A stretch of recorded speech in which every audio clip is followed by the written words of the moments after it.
মুখে নিয়ে বাবার নাম, চলো সবে বাবার ধাম, বাবার পূজা অবিরাম। নমস্কার বন্ধুরা, চলে এসেছি আজকে নতুন আরেকটা ভিডিও নিয়ে। তো তোমাদেরকে তো এর আগের দিন বলেছিলাম যে আসছে সোমবার আমার বাড়িতে শিব পূজা, তো তাহলে করে আমি ভিডিওটা করেছি, দেখি তোমরা বুঝতে পারছো। তো এই যে পূজার জন্য এদিকে আমাদের বাড়িতে প্যান্ডেলের কাজ শুরু হয়ে গেছে, আর এই যে আমি চলে গেছিলাম কলা গাছ আনতে।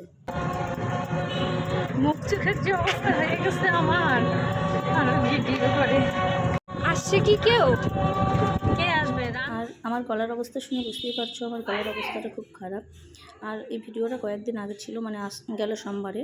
তো আমি এদিকের কাজটা সেরে টেরে তোমাদের সঙ্গে এই ভিডিওটা শেয়ার করতে আসলাম। তো পুজো আসার আগেও যেরকম কাজ থাকে, পুজোর পরেও সেরকম কাজ থাকে। আর এই দেখো এদিকে আমার পতিদেব প্যান্ডেলের কাজ হয়ে গেছে, তারপরে তো এইসব করতে বসে গেছে। আর আমি একটু এইসব গোছগাছ করছিলাম, আর বাড়িতে এখনও আত্মীয় স্বজন কেউ আসেনি। তো এই ফার্স্ট টাইম আমার বোন চলে আসছে। চলো আমার বোনের সঙ্গে একটু তোমাদেরকে পরিচয় করিয়ে দিই। আগের জন্য হ্যাঁ, এতদিন পরে মাসি আসলো আমার। আসো বসো।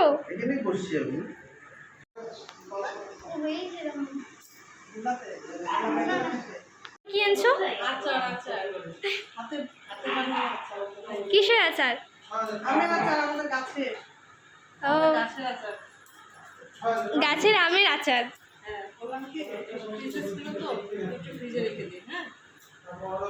তো আমরা তো 4 বোন, আর এই বোন হলো মানে আমার পরের বোন, এর বাড়ি হলো ময়নাগুড়ি, ওর নাম নিপা। তো চলো, ও তো চলে আসছে, এখন একটু চাটা বানিয়ে দিই। আর এদিকে ছোটো বোন ভিডিও কল করেছে, তো ওর বাড়ি শিলিগুড়ি, ওর ভালো নাম প্রীতি, ডাকনাম সোনা। মানে আমি গুলিয়ে ফেলেছি সব কিছু, আমার মাথার অবস্থা খারাপ হয়ে গেছে। তো ও ভিডিও কল করে বলছিল যে আমি না এসে খুব মিস করলাম, তো ওর সঙ্গে ওটাই কথা বলছিলাম। আর এদিকে নিপা, নিপার বরের নাম হলো গোপাল, সবাই মিলে বসে গেছি এখন আমরা চা খেতে। আমি লাইনে। হ্যাঁ, এতবার করে বলতেছি বিস্কুটের প্যাকেট আনতে, ওরা তোকে তো বারবার করে বললাম চইলা শুনলি তো না। রান্না হয়ে গেছে, এখন খেতে বসে গেছি। আর এদিকে একটু বললাম আমার 3 নম্বর বোন আসছে, আর আমার প্রতিদেবেরও 3 নম্বর বোন আসছে। তারপরে খাওয়া দাওয়া সেরে তা এখানে এই জিনিস এত গরম আর ভালো লাগছিল না। তা আমার এই জিনিস শোনাও এখানে এসে শুয়ে পড়েছে, ও কিছুতেই আর তারপরে আমি গোপালকে বারবার করে বলছিলাম যে গোপাল তুমি ঘরে গিয়ে এসো, আমি এখানে শুয়ে পড়বো। কিন্তু না, গোপাল বলে দিদি তোমার অনেক পরিশ্রম হবে, তুমি কালকে ঘরে গিয়ে এসো, আমি হলো এখানে বাইরে ঘুমাই। তারপরে কিছুতেই কথা শুনবে না, পর আর কি করবো না করে বালিশ টালিশ সব দিয়ে আমি চলে গেলাম ওখানে। তারপরে কিসে কি এখন রাত্রি তো 12টা মতো বাজে, হলো কি হলো না, এই যে 6:30 বাজে কি না, এই যে সব চলে আসছে।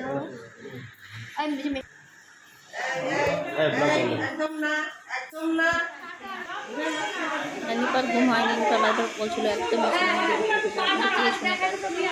এখানে চলে আসছে মা, ভাই, সোনার বর, সোনার বরের নাম এই যে এখানে ওরা আবার গাছগুলো কি উপরে রাখবো?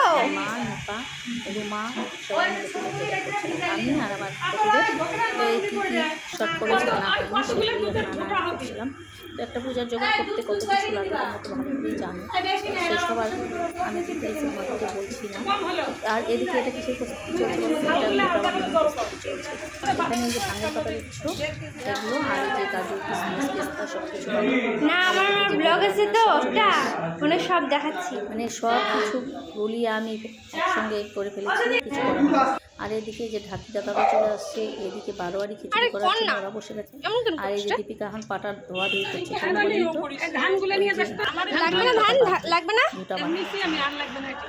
তো দীপিকা এখন ধোয়াধুয়ি করে নিয়ে বসে গেছে ভাঙ পাতা বাটতে। আর রুমা বসে গেছে নারকেল ছিলতে। তো অনেকগুলো নারকেল নিয়েছে, এটা সারাশি দিয়ে ও ছিলছিল, কারণ আমি আবার তো আমাদের রুমাই ছিলে দিচ্ছিল নারকেল। আর এদিকে আমি একটু ওই যে উনানে আগে জ্বালানোর আগে যেটা করতে হয়, ওই যে সিদা টিদা দিয়ে প্রণাম করতে হয়, সেটাই করছিলাম। আমি আলপনা দেবো না, আলপনা বানিয়ে দেবো না। তো এখানে আমাদের শেষ দিয়ে বসে গেছে, যে মুখের সব সবজি টবজি কাটা সব করে গেছে, সেটাই কেটে কেটে দিচ্ছিল। আর এদিকে রুমা, দীপিকা 3জনে মিলে বসে গেছে আলপনা দিতে। আর এইদিকে আবার দেখলাম দিদি ভাইরা খই বাজতে বসে গেছে। এখানে আমার মেজদি খই বাজছে, মানে আমার মেজর। আর এই যে রুমা নারকেল পাঠিয়ে এনে দিল। ছুলে এনে দিল, সেটা আবার আমার মা দেখি নারকেল আর কি ফাটাচ্ছে।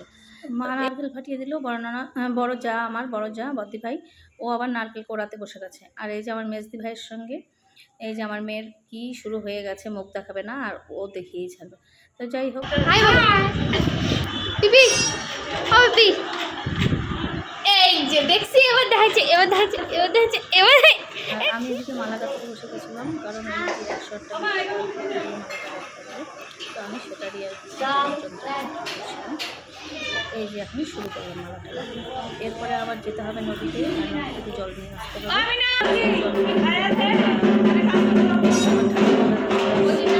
বরণ করতে হবে, আমার মা চলে গেছে ঢাকি বরণ করতে। তো এই যে এখানে দাঁড়িয়ে আছে, এটা আমার বড় ননাস, মাত্রই আসলো আমার বড় ননাস। এই দিদির বাড়ি আলিপুর, এর আগেও অনেক ভিডিওতে আমি দেখিয়েছি তোমাদেরকে। তো যাই হোক, এখন মা বরণটা করে নিক, এরপরে চলে যাব ঠাকুর আনতে।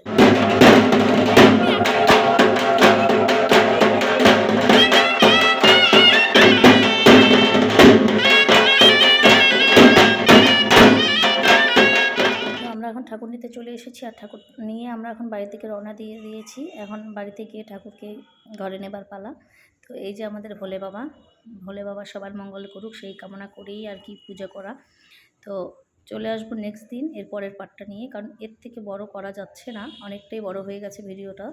তো চলে আসবো নেক্সট দিন এর পরের পার্টটা নিয়ে। ততক্ষণ সবাই ভালো থাকবে, সুস্থ থাকবে, আর আমার পাশে থাকবে।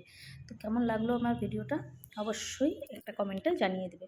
তো আজকের মতো এখানে শেষ করছি, টাটা। আর নেক্সট পার্টটা কিন্তু দেখতে হলে আমার পাশে অবশ্যই থাকতে হবে একটা ছোট্ট সাবস্ক্রাইব করে।